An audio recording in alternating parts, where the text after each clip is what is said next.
შესანიშნავი, უნიკალური და ფრიად გონივრული გამოფენა. ყოჩახ ტრადიციულად ამ მუზეუმს.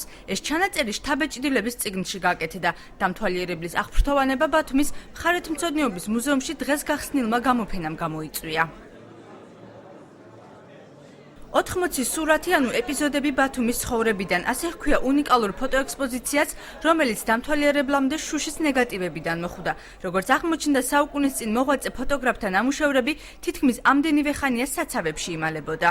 Ქონდა პატივი, რომ ყოფილიყავი ერთ-ერთი პირველი, ვინც ამ შუშებს ხელი შეეხო უახლოესი ალბათ 100 წლის მერე და ბუნებრივია გამიშთა რაღაც ძალიან ისეთი მძაფრი ჟინით სურვილი რაღაც ქვია, რომ გამეგო რა ხდებოდა ამაზე. მივაკითხე ზაზა გოგოტიშვილს, სამშენებლო კომპანია ანაგს და აი ყოველგვარი დრტვინვის გარეშე განაცხადა თანხმობა, რომ დაიფინანსებინა ეს პროექტი.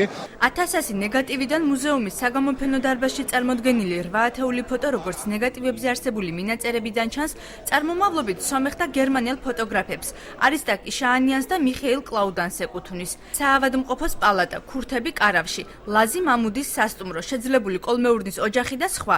იმისთვის, რომ მე-19-მე-20 საუკუნეების ბათუმური ცხოვრება 21 საუკუნეში კიდევ უფრო თვალსაჩინო გამხდარიყო, მუზეუმთან და სტუდია იალონისთან ერთად აჭარის კულტურული მემკვიდრეობის დაცვის სააგენტო მიზრუნა.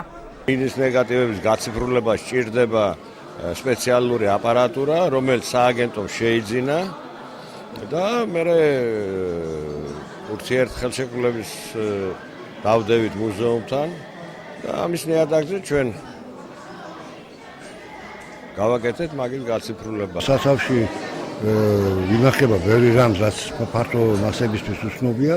ზუსტად ამ დარბაზის გახსნა ჩვენ გვაძლევს საშუალებას, რომ პერიოდულად მივაწოდოთ სხვადასხვა გამოფენები სათაურით ღია ფონდს საცავი, ანუ რაც ინახება პერიოდულად გამოფენებში. ფოტოებად გარდაქმნილმა ნეგატივებმა გულგრილი არც დამთვალიერებელი დატოვა.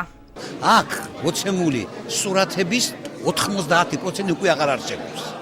ამიტომ არის ეს უმნიშვნელოვანესი და უნიკალური. არის ზოგიერთი ადგილები, რომელიც უწინ იყო და დღეს სხვანაირი, სხვა გადასხვაფერებული სახისაა. აი მაგალითად გონიოს ციხე, მაგრამ არის კიდევ ისეთი ადგილები, რომლებიც დღეს ჩვენი შემადგენლობაში არის მაკრეალი. მაგალითად ყოფილი დღევანდელი ქემალ-ფაშა, რომელიც არის თურქეთის ტერიტორიაზე. თითოეული შენობა არის საინტერესო მისი წარსული, მისი დღევანდელობა და ბევრ რამე შეიცავს ბათუმის ისტორიის, ბათუმის ყოფა-ცხოვრების, ბათუმის არქიტექტურის და სხვა საკითხების შესახებ.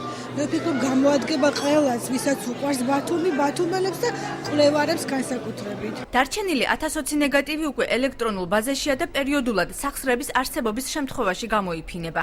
შესაბამისი ანტურაჟის, სამოვარისა და პატეფონის ფონზე გახსნილი გამოფენა კი კიდევ რამდენიმე დღეს გაგრძელდება.